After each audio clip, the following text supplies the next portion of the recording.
Pangasinan. Ito ang DWJE 88.1 FM Radyo Pangasinan. Paborito. Kahit saan sulok ng Pangasinan, Paborito. ikaw ang pinag-uusapan.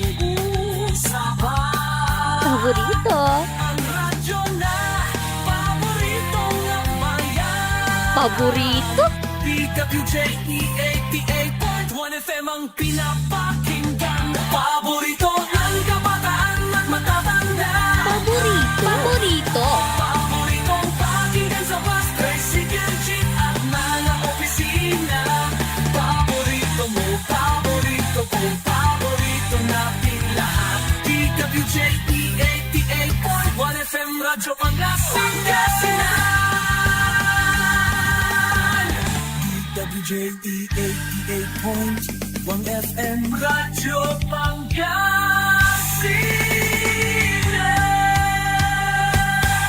Paborito. Ang susunod na programa ay rated GP. GP? Ano yun? Garantisadong pampaborito! Narito na ang mga unang balita sa araw na ito. Radyo Pangasinan Balita. Be informed. Be the first to know. Radyo Pangasinan Balita. Mga balitang naganap at nangyari sa huling 24 oras sa loob at labas ng Pangasinan. Radyo Pangasinan Balita. Dito lamang sa DWJE 88.1 FM. Paborito! Good morning! Maambig ya kamusan at si kayo namin kapaborito. Agaw natin na Martes, Hunyo 10, 2025. Welcome po muli sa Radyo Pangasinan Balita. At ngayon, sa ulo po ng ating mga balita. Sa ating balitang lokal, wanted person sa Dagupan City, arestado. Radyo Pangasinan Balita. Bayan ng Asinggan, bibigyan ng pinakamataas na pagkilala sa kampanya laban sa iligal na droga. Radyo Pangasinan Balita. Sa ating balitang pambansa, Senator Escudero, nanumpa na bilang presiding officer ng Impeachment Trial Court. Radyo Pangasinan Balita. Senator Villanueva kinatok ang Kamara patungkol sa 200 pesos legislated wage hike bill. Radyo Pangasinan Balita. Sa ating balitang pandaigdig, cargo ship na sunog sa kalagitnaan ng Arabian Sea. Radyo Pangasinan Balita. At sa ating balitang sports, Pacers di aasa umano sa home court advantage sa Game 3 ng NBA Finals. Radyo Pangasinan Balita. At sa ating balitang entertainment, Nicole Scherzinger at Darren Criss bibigyan o kainahirang bilang Best Actress at Best Actress in Musical sa 2025 Tony Awards. Radyo Pangasinan Balita.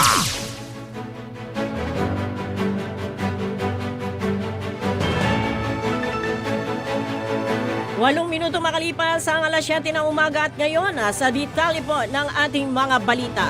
Sa ating balitang lokal, arestado ng mga kapulisan ng Dagupan City sa pamumuno ni Police Lieutenant Colonel Brandon Palisok, hepe ng pulisya, ang isang wanted person. Ang operasyon ay sinagawa sa Barangay Poblacion Este, Dagupan City, na nagresulta sa pagkakadakip ng isang wanted person na babae, residente ng Maldan, Pangasinan, sa bisa ng warrant of arrest na inilabas ng korte. Ang nasabing suspect ay may kasong attempted homicide o tangkang pagpatay at may kaukulang piyansa na 36,000 pesos. Kasalukuyan nasa kustudiya ng kapulisan ang naarestong suspect at isa sa ilalim sa tamang proseso alinsunod sa batas.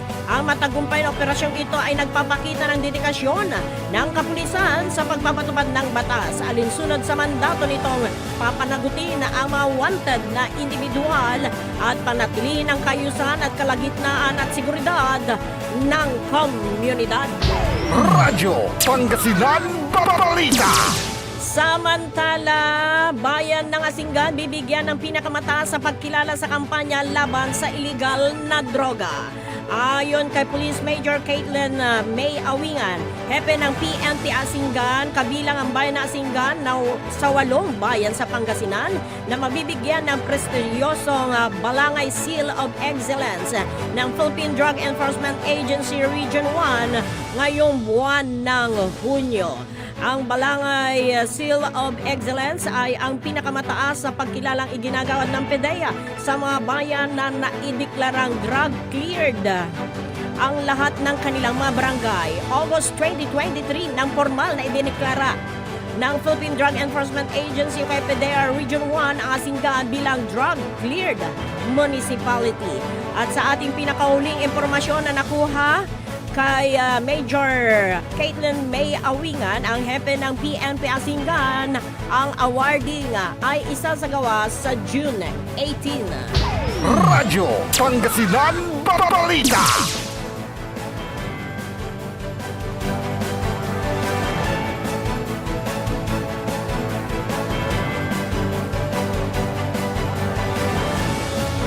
Sampung minuto makalipas sa alas 7 ng umaga at ngayon sa detalye naman po ng ating balitang pambansa. Nanumpa na si Senate President Francis Cheese Escudero bilang presiding officer ng impeachment court para sa paglilitis kay Vice President Sara Duterte. Isinagawa ang panunumpa ni Escudero matapos na formal ng naghain ng motion sa Senate Minority Leader Aquilino Coco Pimentel na dapat mabuksan na ang impeachment trial dahil sa maraming delays. Tinanggap din ng Senado ang motion ni Senator Joel Villanueva na ang lahat ng mga senador ay manunumpa bilang senator judges sa impeachment trial dapat alas 4 na ng hapon ng Hunyo 10 at Hunyo 11 ay magkakonvince sila sa impeachment court. Magugunitang naghain ang House of Representatives ng February 5 ng impeachment complaints laban kay Duterte dahil sa high crimes kabilang ang korupsyon at ang umano'y tangkang pagpatay kay Pangulong Ferdinand Bongbong Marcos Jr. Radyo Pangasinan Balita. Nanawagan naman sa Senate Committee on Labor and Employment Chairman Senator Joel Villanueva sa Kamara na isumite na sa Senado ang ipinasa nilang 200 pesos legislated wage hike bill. Iginit ng Senador na ang listahan lamang ng mga uupo sa Bicameral Conference Committee ang isinumite sa kanila ng Kamara. Paano niya mag-a-agenda ito? Gayong wala pa silang kopya ng kanilang ipinasang panukalang batas. Nais ni Villanueva na magkaroon ng bicameral meeting at maipasa ito bago matapos ang 19th Congress. Gayunman, sinabi ng Senador na maaari namang maihabol ngayong araw ng Kamara na ipadala ito sa Senado. Now, February 2024, ipinasa ng Senado ang panukalang batas na naglalayong magdagdag ng 100 pesos sa arawang minimum wage para sa lahat ng manggagawa. Radyo Pangasinan Balita. Aprobado naman na sa ikatlo at huling pagbasa ng Senado ang panukalang batas na nagbabawal sa Philippine Offshore Gaming Operators sa bansa. Idineklara ng Senate Bill 2868 o ang Anti-Pogo Bill na ang offshore gaming operation sa bansa ay labag sa batas. Lahat ng 23 na mga senador ang bumotong pabor sa naturang panukalang batas. Sinabi ni Senator Sherwin Gatchalian na ang pagsasabatas sa isang panukalang nagpapatibay sa pagbabawal ng gobyerno sa lahat ng Pogo ay makakatulong upang matiyak ang ganap na pagpapalis sa mga natitirang bakas ng Pogo. At matiyak rin na ang pagbabawal ay magpapatuloy kahit matapos na ang kasalukuyang administrasyon. Inatasan ng panukalang batas ang pagkukumpiska ng lahat ng ari-arian at kagamitan na may kaugnayan sa Pogo upang maiwasan ang muling paggamit ng mga ito sa iligal na operasyon. Magugunitang nanawagan si Hontiveros sa Malacanang na suportahan ang isinulong ng Senado na panukalang batas. Ito'y upang hindi lamang anya nakadepende sa utos ng executive branch ang pulisya ng pagbabawal ng Pogo sa bansa. Anya dapat magpasa ng isang malinaw, kumpleto at comprehensive anti-Pogo bill upang matiyak na hindi na muling sumulpot ang Pogo sa Pilipinas. Radyo Pangasinan Balita. Samantala, isinagawa kahapon ang kauna-unahang courtesy visit ni Philippine National Police Chief Police General Nicolas Torre III sa Commission on Human Rights sa naging flag ceremony sa komisyon kahapon ng umaga kung saan siya ang kauna-unahang hepe ng pambansang pulisya na bumisita sa naturang tanggapan. Layo ng pagbisita ng hepe sa komisyon na bigyang linaw ang kanyang mga naging direktiba hinggil sa paramihan ng huli sa mga hanay ng pulis bilang batayan ng kanilang performance at para makakuha ng mga promosyon. Muling nanindigan si Torre na ang trabaho ng mga pulis ay ang manghuli at mag-aresto ng mga kriminal at panatilihing payapa ang malansangan sa bansa, lalong-lalo na sa mga komunidad. Kaya naman isang malaking development kung maituturing ang naging pagbisita ng PNP sa komisyon para maipakita na nakikiisa sila na maprotektahan ang mga karapatang pantao ng mga mayang Pilipino. Lubos namang nagpasalamat ang hepe ng komisyon para sa palaging pag-check nito sa kanilang organisasyon at bilang kanilang partner sa pagtiyak na ang lahat ng kanilang ginagawa ay alinsunod at hindi labag sa batas, lalong-lalo na sa mga karapatang pantao. Samantala, kinilala naman ng CHR ang mga inisyatibong ito ni Torre at nangakong susuportahan at makikipagtulungan para sa implementasyon ng warrantless arrest. Radyo Pangasinan Balita.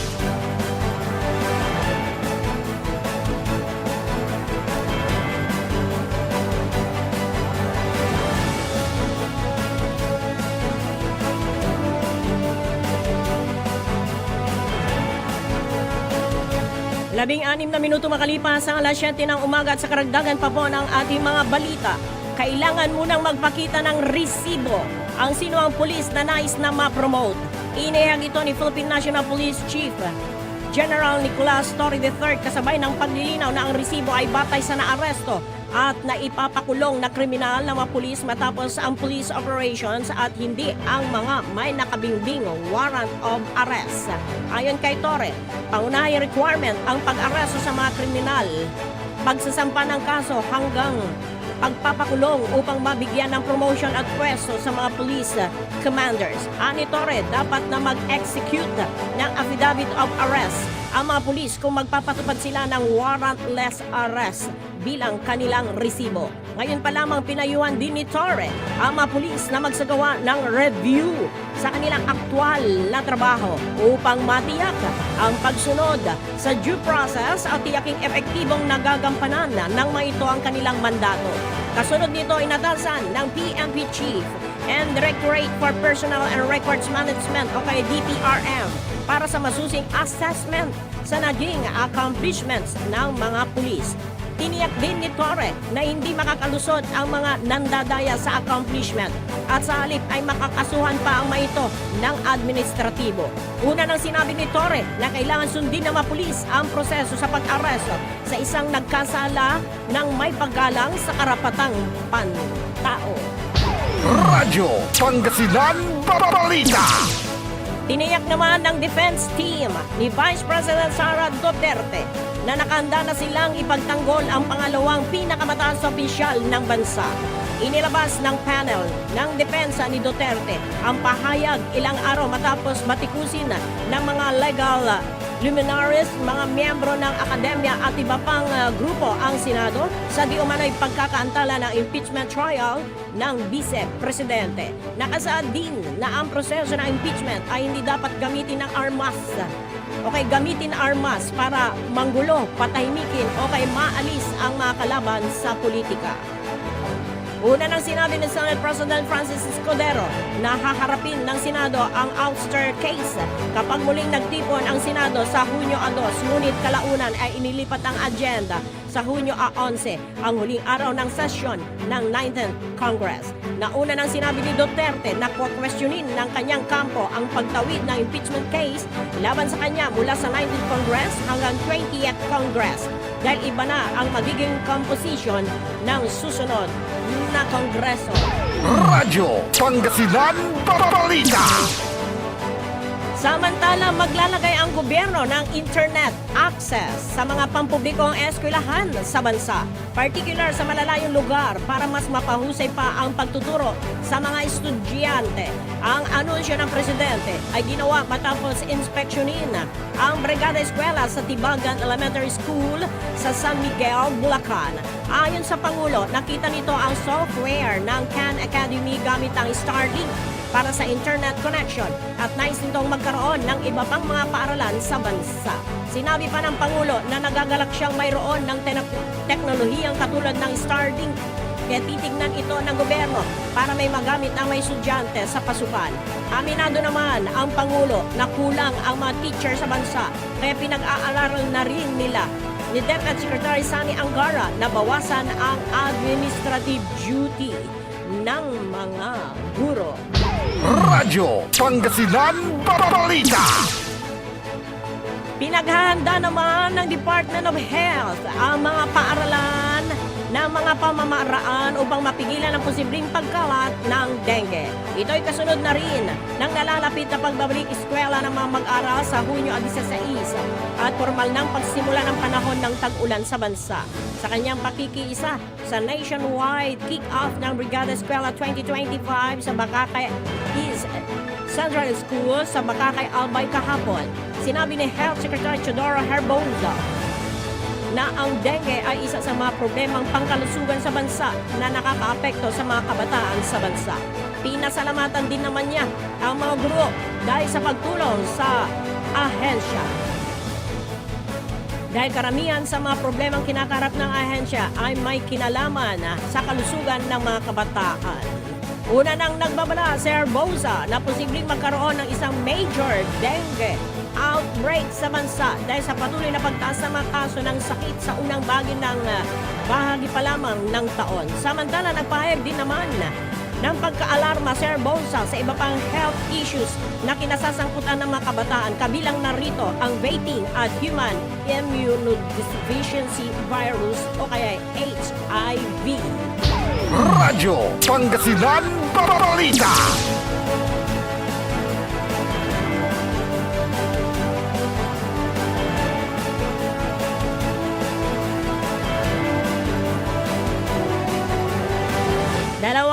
Isang minuto makalipas ang alas 7 ng umaga at ngayon sa detalye naman po ng ating balitang pandaigdig. Inanunsyo ng isang korte sa Seoul na ipinagpaliban muna nila ang pagdakda sa petsa ng paglilitis kay South Korean President Lee Jae-myung kaugnay ng kasong kinakarap nito noong 2022 elections. Ito ay matapos pagtibayan ng South Korea Supreme Court noong Mayo na si Lee ay gumawa ng false statements noong siya ay tumatakbo bilang Pangulo, ngunit nabuksan ng kaso matapos mag-apila ang ilang grupo laban kay Lee. Nabatid na ang Seoul High Court ay nakatakda ng magsagawa ng pagdinig sa Hunyo 18 ng taong kasalukuyan. Ngunit sinabi ng tagapagsalita ng korte na ito ay ipagpapaliban muna alinsunod sa Article 84 ng Constitution ng bansa. Ayon kasi sa Article 84 ng South Korean Constitution, hindi maaaring kasuhan ng isang nakaupong pangulo habang siya nasa pwesto, maliban lang sa ilang particular na kaso. Gayunman, hati ang opinyon ng mga legal experts kung ito ay naangkop din sa mga kasong naipursige na bago pa man mahalal ang isang presidente. Radyo Pangasinan Balita.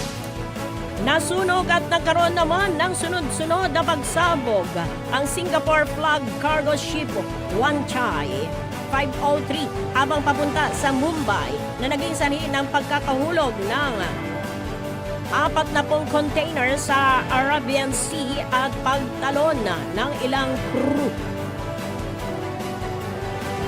sa dagat upang makaligtas ayon sa mga opisyal. Ayon kay Shikhar Kuryakos ng Kerala State Disaster Management Authority, naganap ang insidente humigit kumulang na 144 kilometro mula sa baybayin ng Kerala, India. Sa mga larawang ibinahagi ng Indian Coast Guard sa social media ay makikita ang makapal na usok mula sa barko at mga nagkalasang na mga container at malapit sa pinagmumulan ng apoy. Ayon sa Defense Ministry, ang barko ay kasalukuyang lumiliyab at palutang-lutang sa karagatan.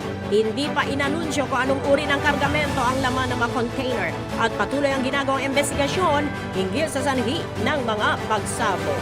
Matatandang isang container vessel ang lumubog rin sa parehong riyon noong nakaraang buwan na nagbunsod ng pagbagsak ng 100 container sa dagat, gayunman walang naiulat na oil spill. Radyo Pangasinan Balita. Ipapatupad naman ang bagong kautusan ni US President Donald Trump na Estados Unidos na nagbabawas sa pagpasok ng mga mamamayan mula sa 12 bansa. Kabilang dito ang Afghanistan, Myanmar, Chad, Congo, Equatorial Guinea, Eritrea, Haiti, Iran, Libya, Somalia, Sudan at Yemen.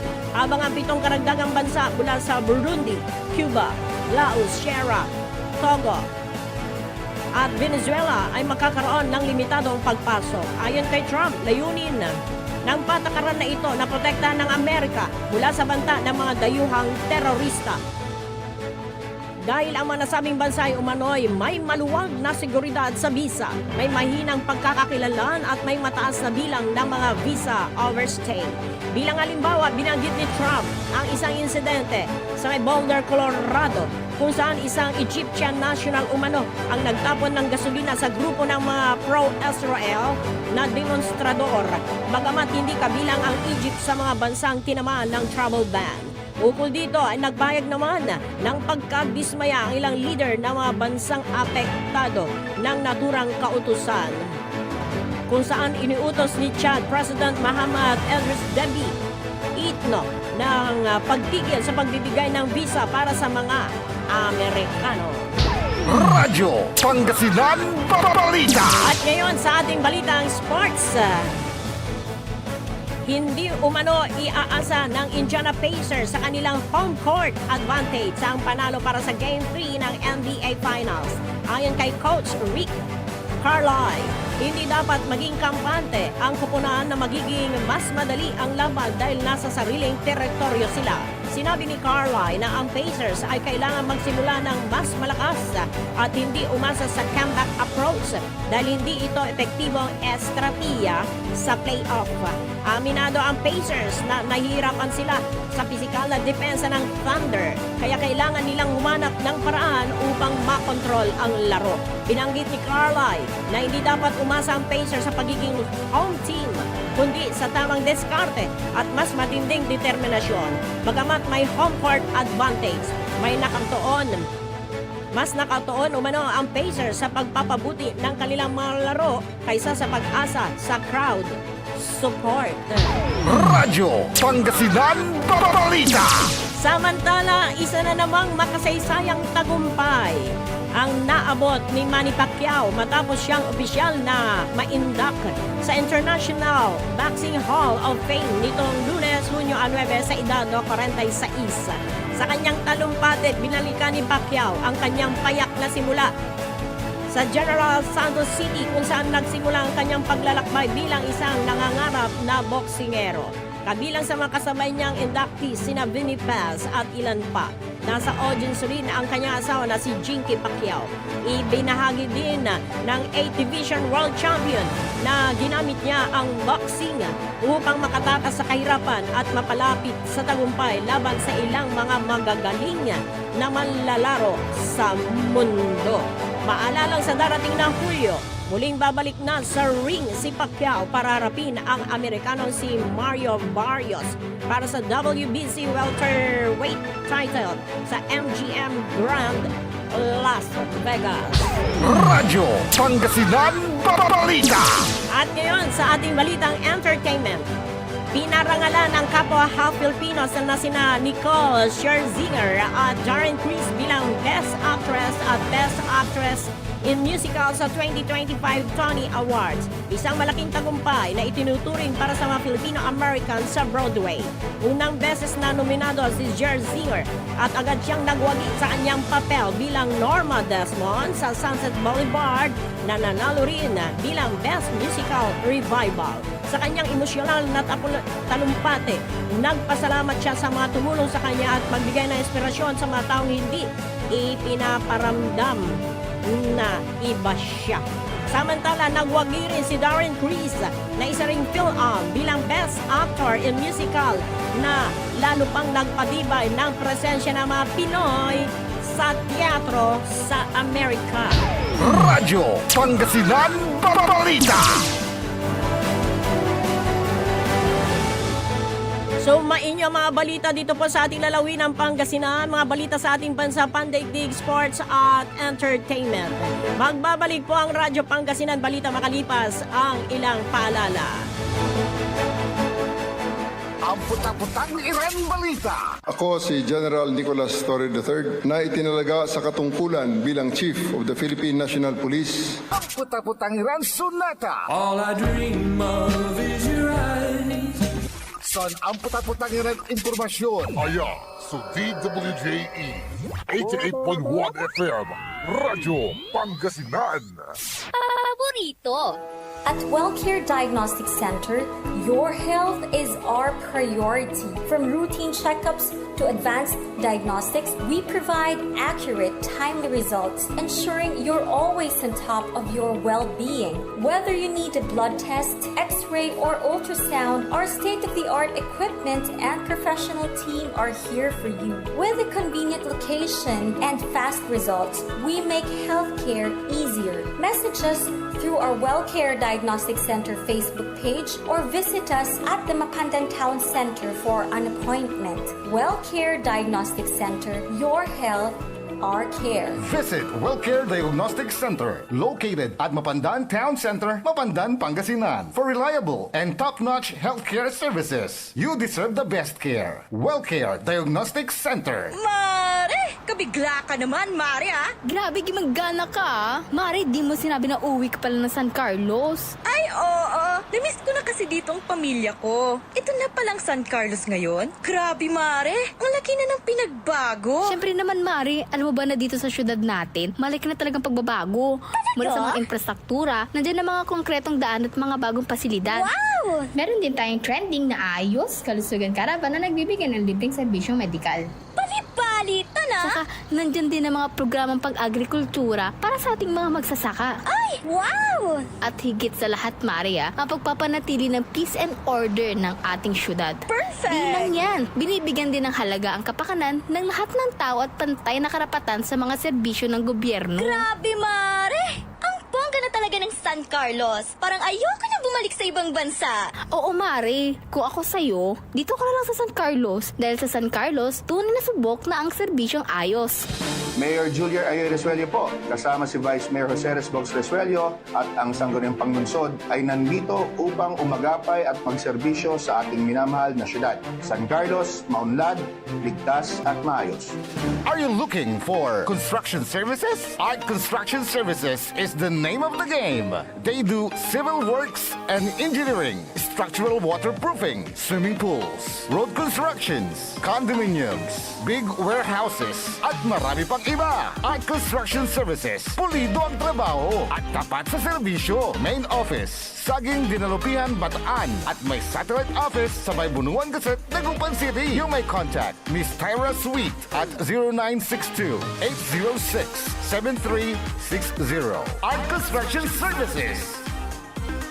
Hanap mo ba ang legit at malinamnam na boneless bangus kapaborito? Heto na ang Donna Dagupan Boneless Bangus. Malinis at malinamnam, araw-araw bago. Mura ang presyo at pwedeng pang negosyo. Legit boneless bangus. Legit supplier, Donna Dagupan Boneless Bangus. Matatagpuan sa Magsaysay Market, Dagupan City. Open 24 hours. Available din ang boneless bangus, Shanghai bangus, spicy bangus, boneless tinapa bangus, at rellenong bangus. Donna Dagupan Boneless Bangus. Matatawagan po sila sa 0939-415-8547 at 0930-284-5333. Donna Dagupan Boneless Bangus. Financial needs? Sagot ng First Choice Finance Corporation yan. They offers loans, collateral loan, auto loan, motorcycle loan, real estate loan, character loan, at marami pang iba. They are located at the second floor, GNM Building, number 86, Bunuan Gazette, Centro, Dagupan City. May branch din po sila sa Urdaneta City at Baguio City. First Choice Finance Corporation. For more information, you may contact 0995-756-9235, 0912-890-2422, 075-540-7591, or 0917-508-9188. First Choice Finance Corporation. Mas pinalakas, mas pinatindi, mas pakikinggan. Serving Pangasinan through music, news, and information. Ito ang DWJE 88.1 FM, Radyo Pangasinan. Jad Dagupan, walay saksakay ya radio station ya iyayag nasaray Dagupenyo. Jad Bunuan Binlog. Paborito. Bunuan Bukid. Paborito. Bunuan Gese. Paborito. Kalmay. Paborito. Karae. Paborito. Tanjad Karaglaan. Paborito. Aya, so 88.1 Radyo Pangasinan. Paborito ng kabataan at matatanda. Paboritong pakinggan sa bus, tricycle, jeep at mga opisina. Paborito mo, paborito ko, paborito nating lahat. DWJE 88.1 FM Radyo Pangasinan. DWJE 88.1 FM Radyo Pangasinan.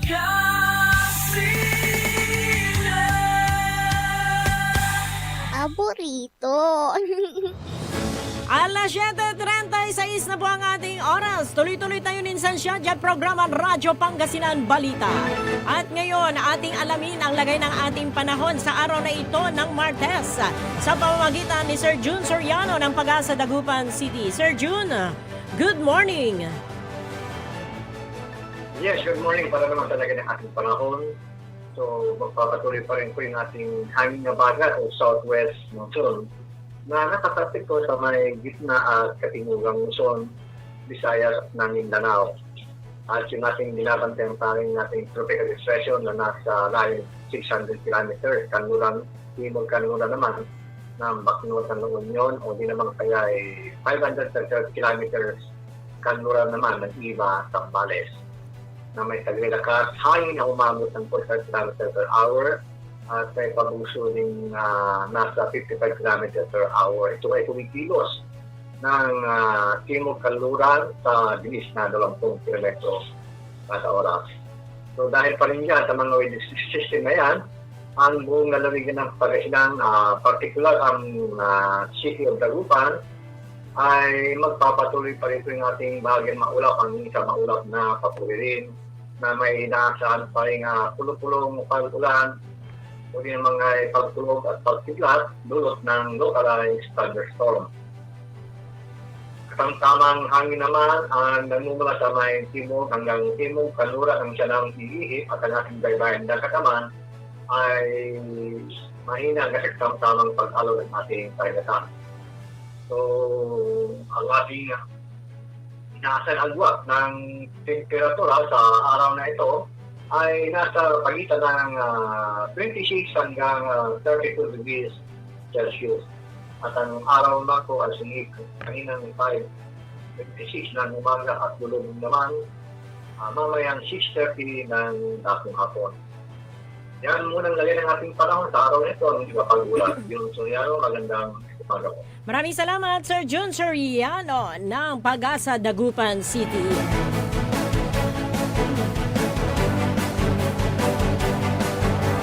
Alas 7:38 na po ang ating oras, mga kababorito. Huwag ho nating kalimutan ang magdala ng payong laban po sa init ng araw at ulan. Dahil ayon po sa Pag-asa, may mga pulo-pulong pagkulog at pagkidlat at pag-ulan dulot ng thunderstorm, localized thunderstorm ayon kay Sir June Soriano ng Pag-asa Dagupan City. Maong latay armado tayo, napayong, tapian, narawi tayo, sakit, kapaborito. Mairap sumansakit, kapaborito, magastos.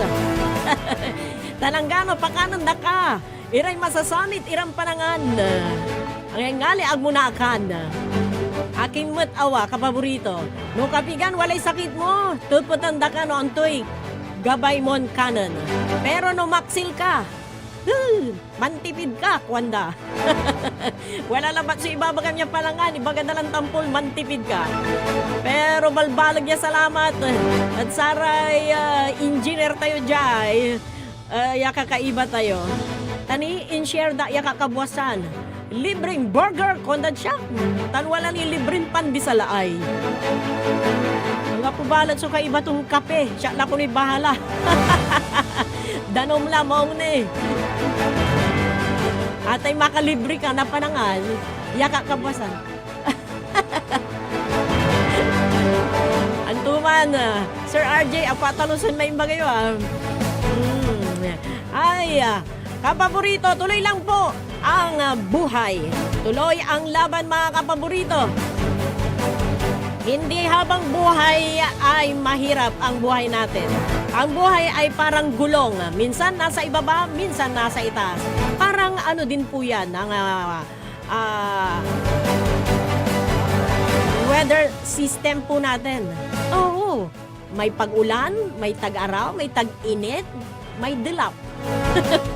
Numaminsan, dilap na grasya. Numaminsan, pabugso-bugso lang. No arom, mainot, konda.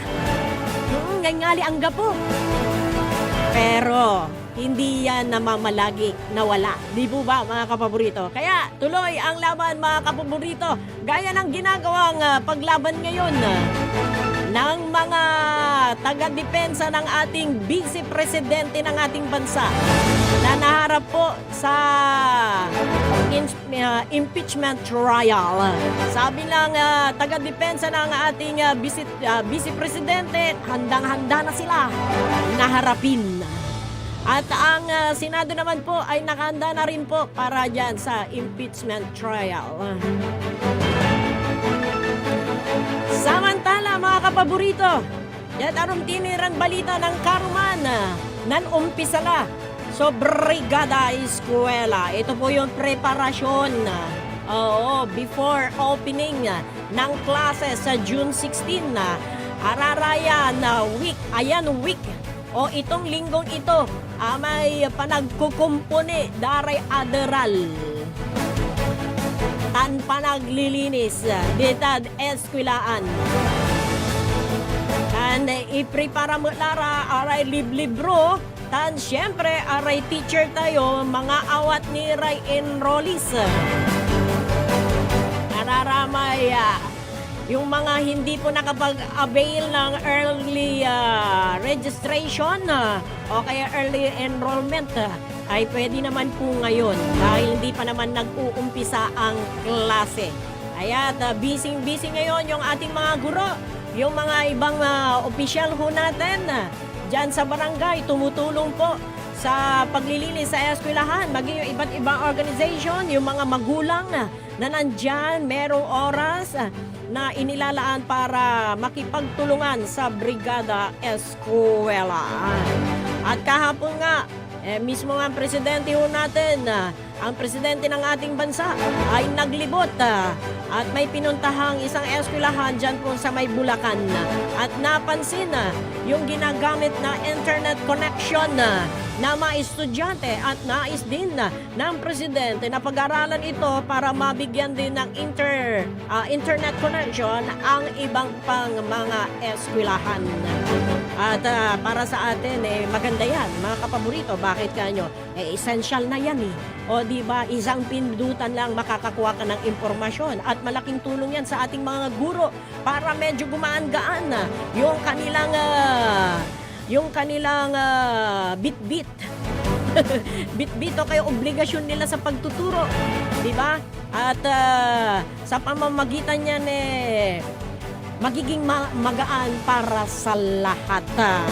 At sana nga sa lalong madaling panahon ay magkaroon ng connection, internet connection ang bawat eskwelahan. At ito sana ay magamit lamang sa nararapat na paggamitan para sa ating mga learners and syempre para sa ating mga educators. Nang karuman, dakdakal, sulimaad, palengke, para mangaliw, iregamit daray, anak da, yaon loob ed eskwelaan, na may sakaya parent kantud siya, na may sakaya nanay, ayagi, almost 1,000 ang naubos ko sa uniform pa lang. Yan. Oh, uniform pa lang. Elementary pa lang yung anak niya, grade 2, mga kapaborito. Pero hirap na siya, mga kapaborito, at dumadaing, grabe, mataas ang presyo. Hindi pa quality yung tela, pati may impandaidda, hindi raw quality. Katun ipaapigar to ni kunood sa maray, dumarait. Masyadong hindi raw maayos yung pagkakatahi. Na parang nirush lang yung mga ganong tela ba? Yung pagkakagawa. Yun yung komento niya. And yung iba naman po, mga kapaborito, ay akasalyo-salyo laray, notebook, papel, ballpen, aray school supplies, daray anak da, aray bag. Alam nyo mga kapaborito, ang gano'ng agaylay irap na bilay pagdating sa edukasyon ay talagang pinagsisikapan po ng ating mga magulang. Kaya sa mga estudyante po na nakikinig po sa atin, huwag sana nating sayangin yung mga pagkakataong ito na mairap so ang kapoy nasumpal. Pero mas mairap mo, wala asumpal mo at mo gamitin. Sabi nga, hindi lang yan ang batayan para kay umunlad yung natapos ka o kaya nakatapos ka ng 4-year degree course. Sabi nga kung hindi naman gagamitin, tamad ka naman at kulang ka sa diskarte at kulang ka sa sipag. Kaya kailangan mag-aral, maging madiskarte at maging wise. Wise na hindi tayo nang lalaman ng kapwa ho natin. Alas 7:46 na po ang ating oras sa pagbubukas din po ng klase. Ang kapulisan po natin ay nagpahayag ng kanilang kahandaan. Ipapakalat po ang libong-libong mga kapulisan ho natin sa iba't ibang lugar. Particular dyan sa mga paaralan. At hindi lang po sa mga paaralan, kundi maging sa mga terminals, sa mga posibleng pupuntahan ng mga estudyante natin. Siyempre, number 1 sa mga school. Pero hindi mo maiwasan yan. May mga pupunta sa mall. Diba? Bayag irak ko nun akulong nga dabong. Wanda, pero arami arom.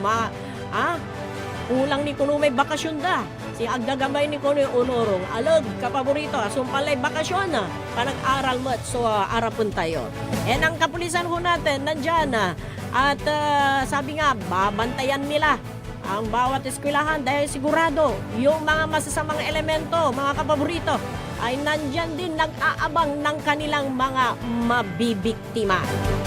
Aton si katayuran atong bangat ang tayure anak tayo lalo lararate ang kukulang nira ay yawag basta-basta nagtitiwala at kailangan ay kung meron din lang ho tayong oras dapat tayo ang maghatid, magsundo, lalo na sa mga maliliit. Kung hindi man tayo na mga magulang, ipagkatiwala ho natin sa mga mapagkakatiwalaan ho nating kamag-anak para maging safe yung ating mga anak. Huwag lang ho tayo umasa sa ating mga kapulisan. Kulang ang bilang ng ating mga kapulisan para lahat tayo ay mabantayan. Yun po ang katotohanan. Radyo Pangasinan Balita.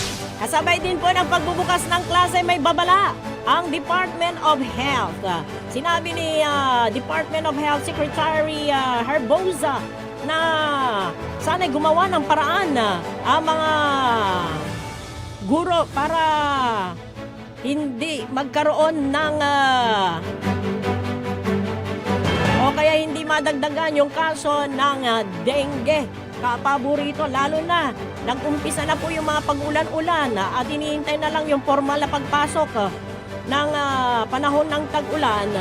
ay nandyan din po etong sakit na dengue. Sabi nga ng secretary ay posibleng magkaroon daw ng outbreak. Oo, kasi patuloy daw na tumataas yung kaso. Ngayon, mga kapaborito, ang isa sa mga maitutulong natin ay panatilin natin yung kalinisan sa loob at labas ng ating kabahayan.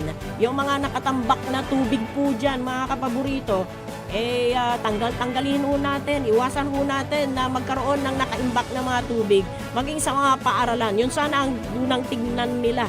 Para sa ganon, hindi yan pamugaran ng lamok na posibleng magdala ng sakit na dengue. Tulong-tulong ho tayo, mga kapaborito. Sa pamamagitan ng pagtulong-tulong, syempre, ay maiibsan yung mga problema gaya ng itong mga sakit, gaya ng dengue. And syempre, ito nga ang inaasahang papasok sa pag-umpisa ng klase. 27 million na mga learners sa buong bansa ang dadagsa sa iba't ibang paaralan dito sa ating bansa. Kaya maging ready na ho tayo, mga kapaborito.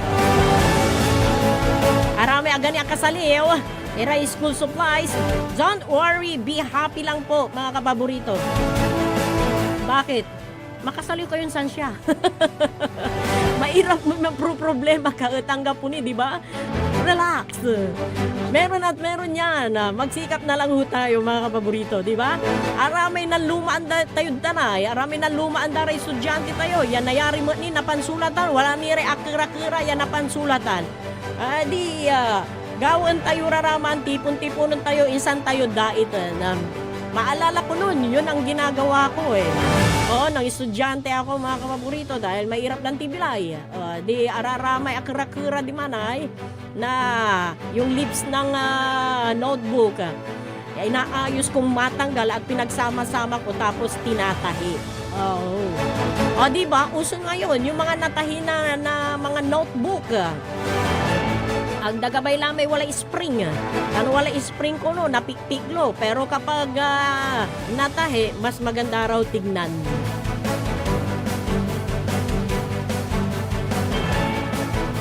Isa pa po sa ating mga balita ngayon, mga kapaborito, ay etong sinasabi. Itong binanggit na resibo. Ang hepe po ng Philippine National Police na si General Torre III. Resibo for promotion. Paramihan ng mga mahuhuling kriminal.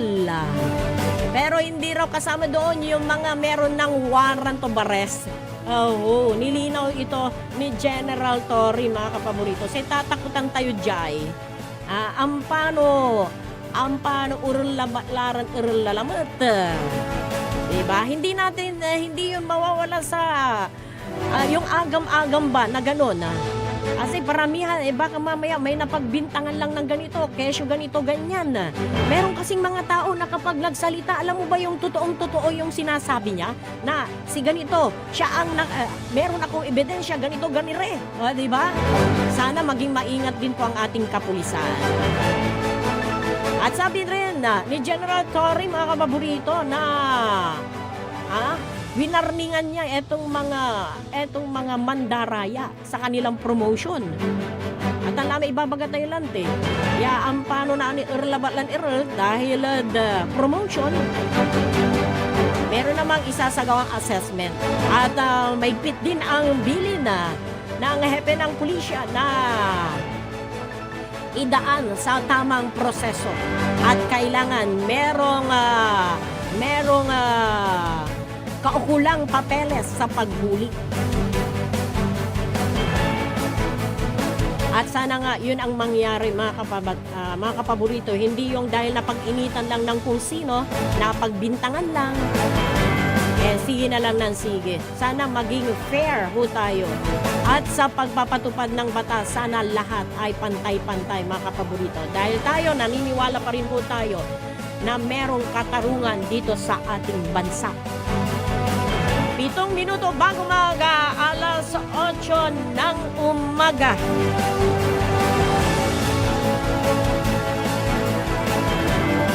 Sa Pangasinan Natan at sakay at ang puta-putang yapan pantutungtungan dyan buong bansa tayo. Hindi lang po sa buong bansa, kundi sa ibang bansa din po. Dahil po dito sa bilyong piso na halaga ng hinihinalang illegal na droga ang na-recover sa karagatan na dito po sa western part ng Pangasinan. Ito ay magkakasunod na na-recover ng ating mga mangingisda. Nagsimula ito noong June 5. Tapos may na-recover pa noong June 6 at meron pa nitong June 7. Nakalagay po sa sako at yung sako ay yung hinihinalang droga ay nakasealed sa vacuum plastic, mga kababurito, na may laman na crystalline granules, white crystalline granules o kaya suspected shabu. At saludong-saludo tayo, mga kapaborito, sa ating mga mangingisda dyan sa may western part ng Pangasinan dahil nang ma-recover nila etong mga sako-sako na ito na may laman na hinihinalang bawal na droga ay agad nilang inireport sa otoridad. At hindi sila nagdalawang isip na i-report agad ito. At saludo tayo sa ating mga fishermen. Hindi man natin mabanggit isa-isang kanilang mga pangalan. Isa po kayo sa itinuturing na bayani. Dahil dyan po, mga kapaborito. And nawagan po ang ating otoridad at ang ating gobyerno sa ating lahat, sa publiko, na patuloy tayong makipagkaisa laban po sa illegal na droga. Etong bawal na droga kasi, mga kapaborito, ay sumisira ng kinabukasan ng isang kabataan, ng isang pamilya, ng komunidad, at posibleng masira o maibagsak ang bansa ho natin dahil po dyan. Kaya kailangan pagtulungan ho natin yung kampanya laban sa illegal na droga. And speaking of campaign against illegal drugs, mga kapaborito, may 8 bayan po dito sa ating lalawigan ang mabibigyan naman ng may pinakamataas na parangal na ibinibigay ng PDEA. Ito yung Balangasay Seal of Excellence. At isa sa mga mabibigyan nito ay ang bayan po ng Asingan. Sa nakuha nating impormasyon kay Major Caitlin Awingan, ang hepe po ng Asingan Police, yung award ay ibibigay po sa June 18. Mismong ang PDEA ang magbibigay nito. Ang Asingan po kasi, mga kapaborito, ay hiniram po bilang drug-cleared municipality mula pa noong 2023. At meron pa pong ilang bayan po dito sa ating lalawigan ang mabibigyan din ng naturang award. And congratulations po sa lahat. At sana dumating po ang panahon sa lalong madaling panahon na maging drug-free ang buong Pangasinan. Walang imposible, mga kapaborito, kung lahat po tayo ay tulong-tulong. Alas 7:57 na po ang ating oras. Agaylay pa plus na oras tayo, kapaborito. And no choice po tayo kundi eto, bago pala tayo magpaalam, ay nais mo nating batiin etong mga tagapakinig mo natin. Good morning and happy listening kay Lisa Mulina, dyan po sa May Mangalda, na classmate ko ito classmate ko ito nung third year high school ako, dyan sa may Camp 6, Benguet. And muli kaming nagkaroon ng connection ni Lisa dahil po dito sa Radyo Pangasinan. Good morning, classmate!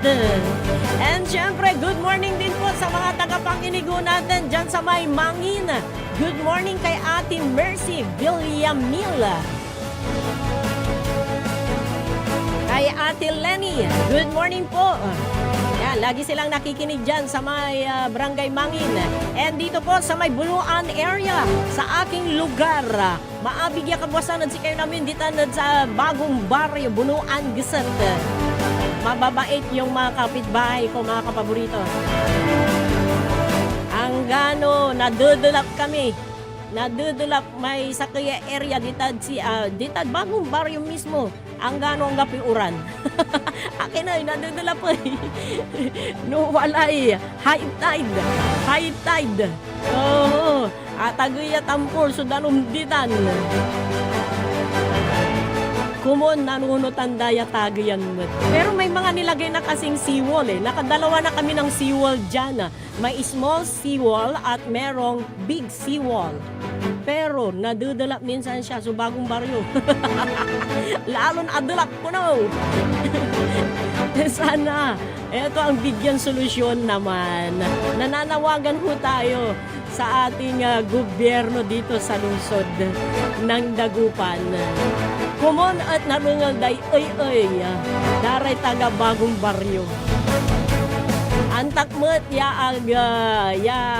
gagawin mo't na amin na kanupugan tapya nasolusyonan so dulap Dagupan. Di ba? Na-elevate na yung mga major roads natin. At tuloy-tuloy pa rin po yung elevation ng mga roads dito sa lungsod ng Dagupan. Kaya wala minsan siya. So problema tayo traffic. At syempre ongoing yung mga construction.